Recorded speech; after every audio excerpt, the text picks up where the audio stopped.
welcome to Guys, a video series talking about different types of baseball guys. In this one, we're talking about on-base guys, or as I'm dubbing them, the Monsters of Walk, oh yeah! I want to highlight with this one players who had an uncanny skill to draw the free pass. So these guys aren't just the ones with the best OBPs or most walks, because then we'd just have Ted Williams and Babe Ruth and Barry Bonds. In fact, we're mostly trying to avoid elite power hitters like those guys, whose power put a deep fear into opposing pitchers, leading to intentional walks, unintentional intentional walks, and just generally nibbling and falling behind in the count. I want to highlight more underrated guys who didn't have a lot of power, but worked walks through sheer batting eye, cunning, and patience. Okay, catcher, Gene Tenace. I could have easily put Gene Tenace on the Name Guys team. Like, what? But it would be a shame not to have him on this team, because he was an amazing on-base guy. Drew more than 100 walks 6 times, was elite as well at getting hit by pitches, and finished his career with a .388 on base. He had the best on base of anyone with a batting average under .250. I don't know if I'd say he was underrated in his time because he had consistent 20-ish home run power, and he signed a pretty sweet free agent deal with the Padres in '77. He was making more money than Johnny Bench. But I'd say looking back, Gene is pretty underrated compared with other catchers. He's clearly nowhere near Johnny Bench, but is Gene Tenace maybe a borderline Hall of Famer? Well, Buster Posey is surely going in, and Yadi Molina probably will too. If we look at JAWS, which measures a player's career value along with some weight given to their 7-year peak value, Gene is slightly ahead of Posey and way ahead of Yadi. However, the fact that Gene only played catcher for about 58% of his games goes against his case there. And you're not getting into the Hall with 47 WAR as a non-catcher, unless you're really good bros with Tony La Russa. Unfortunately, I think Gene left a lot of value on the table at the end of his career. He was traded to the Cardinals in '81 and put into a backup role to Darryl Porter. He put up 3.6 WAR in '81 and '82 combined in 339 plate appearances. If you extrapolate those 2 years out to about 1,000 plate appearances, he'd have a career total of about 55 WAR, and that would make a pretty strong case. First base, Ferris Fain. This guy could also be on the Name Guy team. Ferris Fain is a guy I'd never heard of before doing this video, but he won consecutive batting titles in '51 and '52 for some terrible Philadelphia A's teams before they moved to Kansas City. So obviously Fain was a very good hitter, but he didn't have much home run power to speak of. In '51, he slashed .344, .451, .471. But he didn't lead the league in OBP with that gaudy .451 because a guy named Ted Williams existed. After his second batting title, his average and slugging percentage dropped off while his on-base skills remained elite. He would on-base .418 over that stretch, including a career-best .455 in his final season, but was unable to continue finding work. Or he had to stop because he smoked too tough and his swag too different. After baseball, Fain moved to the California Gold Country and started growing weed. He was busted in the '80s with a grow house on his property with 400 marijuana plants. Battling leukemia and wheelchair-bound, Fain was forced to serve 18 months in Vacaville. Second base, Max Bishop. Max Bishop's nickname was Camera Eye due to his incredible on-base ability. This is something you'll notice with a lot of these older players who excelled at walking. Some were celebrated for their abilities while others were thoroughly overlooked. And some, like Bishop, would get both treatments during their career. He wasn't a great hitter, career .271 average, which is okay, but he had no power whatsoever. He was a short guy with a small strike zone, a keen batting eye, and the will to walk. And yet he got that nickname and was installed in the leadoff spot, batting in front of the likes of Jimmy Fox and Al Simmons on those great A's championship teams of the late 20s, early 30s. And it's wild that they batted Jimmy Fox 5th. But by the end of his career, he couldn't stick in an everyday MLB lineup despite OBPing .445 and still being a solid defensive second baseman. He'd end his career bouncing around the minors before hanging it up. Third base, Eddie Yost. You may have heard of Yost, who is another guy with a base on balls nickname, the Walking Man. Man, that was the worst sequel ever. Eddie Yost may be the headliner on the Monsters of Walk tour. He led the league in walks 6 times in his career, had a .394 career on base despite a weak .254 batting average and .371 slugging percentage. He had a crazy year in 1956, on-basing .412 despite a batting average of .231 and very little power to speak of. He walked 151 times that year. This is tied for the 9th most walks ever in a single season. One of these things is not like the others. It's amazing to me when guys can draw walks without the threat of the long ball forcing the pitcher to pitch carefully. Truly a rare skill in the game.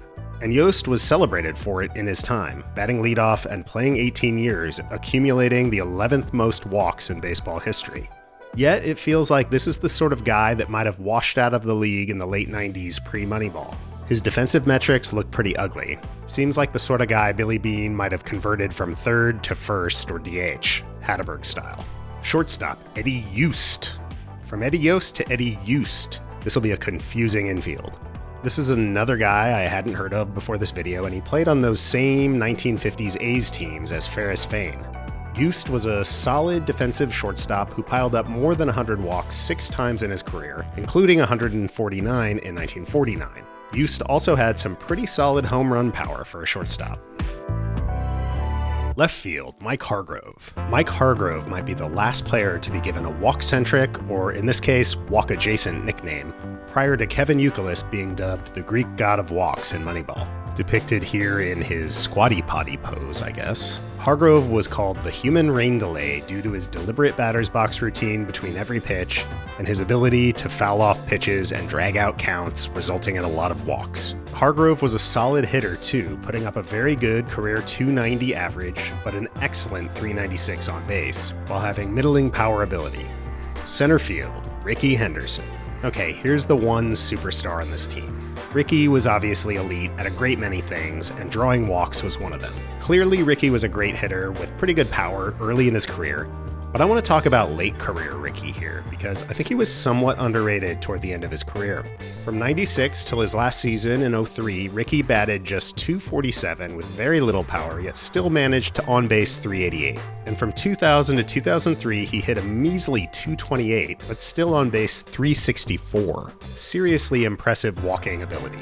And he was doing this in his early 40s. He was not the player he once was, had lost a step on the bases and in the outfield, but still managed to be a positive player through sheer plate discipline. Dude could have probably played into his 50s. Right field, Roy Cullenbine. Another guy I hadn't heard of, but a fairly interesting career. He was a guy that bounced around a lot, and unlike Yost, for example, seems to have not been appreciated much for his on-base skills. His career slash was .276, .408, .432. But the way his career ended seems kind of sad. He put up seasons of 5.3, 5, and 4.4 WAR for the Tigers from 45 to 47. Then he was dropped by the Tigers, picked up by the Phillies, but then released when he showed up out of shape to training camp. He was coming off a year where he on-based .401 and hit 24 homers, a career high. He even got MVP votes, and he was just 1 year removed from slashing .335, .477, .537. And no one wanted to give this guy a shot? I have a feeling it had to do with his rough-looking .224 batting average in 1947. Billy Beane would have gotten all teary-eyed about a patient and pleasantly plump player like Cullenbine making their way to the open market. How can you not be romantic about baseball? DH, Lou Blue. Okay, another guy who was new to me, and who was a great name guy as well. Lou Blue put up a .401 career on-base percentage, despite being a mediocre hitter with very little power. He fits right in with this bunch. Starting pitching. So for the pitching side, we're going to go with a staff of top-tier control guys. Guys who avoid the walk.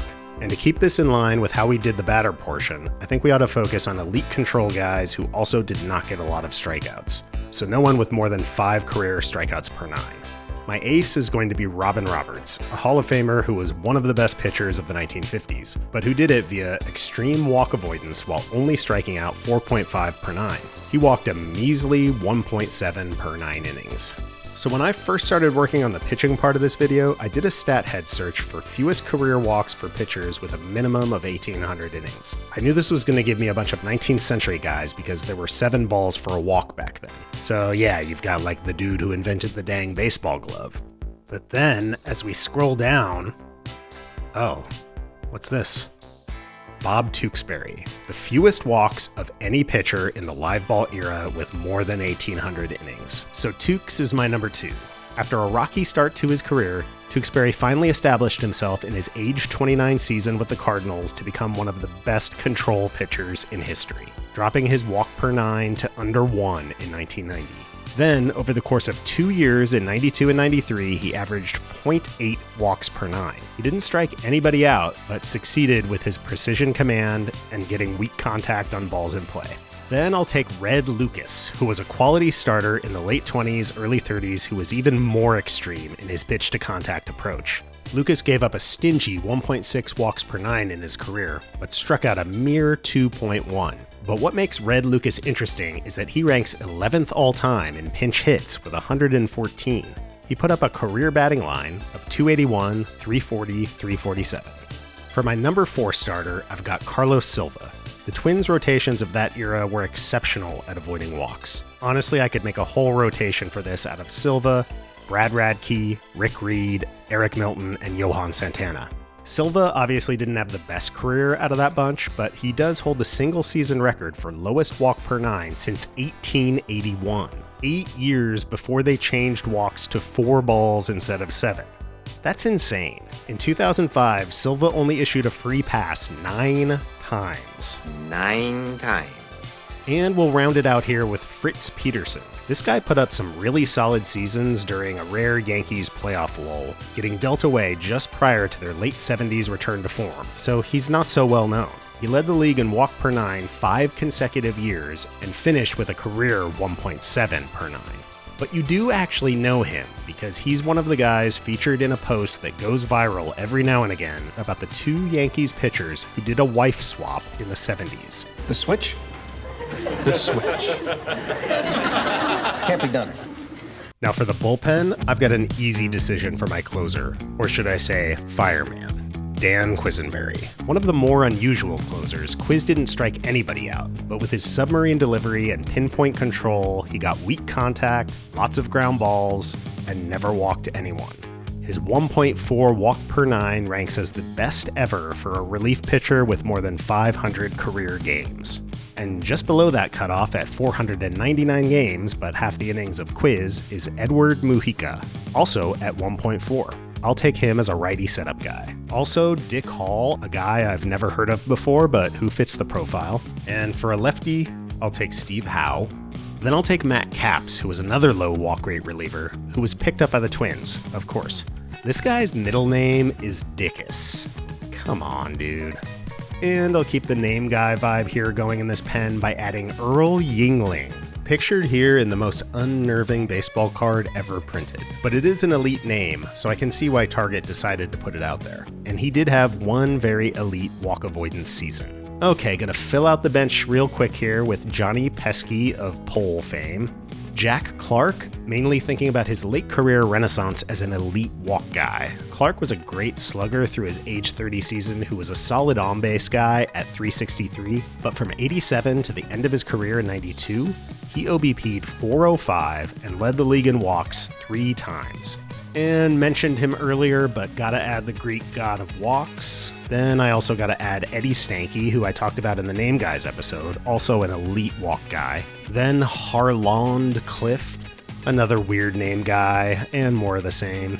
And Bernie Carbo, a good role player, lefty bat who only batted 264 in his career, but on-based 387. And finally, I need a backup catcher, so I'm gonna go with an odd one. Name guy Wes Westrom, who in 1951 on-based 400 while batting just 219. He did have some pop with 20 homers, but this guy owed much of his on-base success to the fact that he mainly batted 8th in front of the pitcher. And with a bit of home run power, he must have gotten pitched around a ton. In fact, he tied for 2nd in intentional walks that year, behind only Stan Musial. So that rounds out the roster. Thanks for watching, and let us know which other monsters of walk you think deserve to be on this team. You got